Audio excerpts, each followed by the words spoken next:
ہمارے عورتوں کی نہ غسل صحیح ہے نہ وضو صحیح ہے میرے بھائیوں.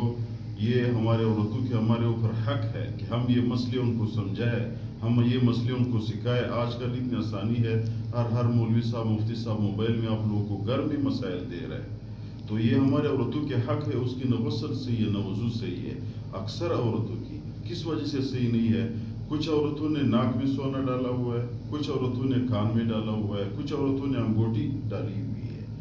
ناک میں, کان میں, یہ انگلی میں جو بھی سونا ہے, انگوٹھا ہے, پتل کا ہے, چاندی کا ہے, سونے کی ہے یا کوئی لوہے کی ہے, جس کا بھی ہے, ناک میں عورت کی اس نے پہنی ہوئی ہے, غسل اس نے کر دی, وہ ناپاک ہو گئی. ہم بستری کی وجہ سے ناپاک ہو گئی یا ماہواری کی وجہ سے ناپاک ہو گئی.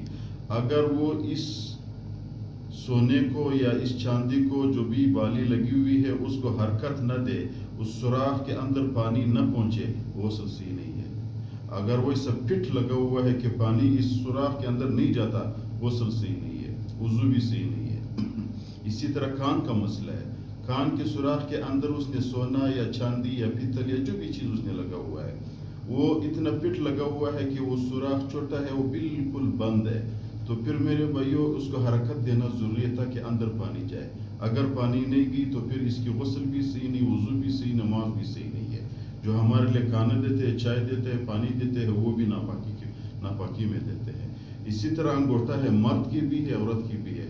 انگوٹھا ہاتھ میں اس نے ڈالا ہوا ہے مرد نے یا عورت نے, وہ بالکل فٹ لگا ہوا ہے, بالکل فکس ہے. اگر اس وہ فکس سے اندر پانی نہیں چھوڑتا, اندر انگوٹھے اس چمڑے تک پانی نہیں جاتا, تو نہ مرد کی غسل صحیح ہے نہ عورت کی غسل صحیح ہے, نہ مرد کی وضو صحیح ہے نہ عورت کی وضو صحیح ہے.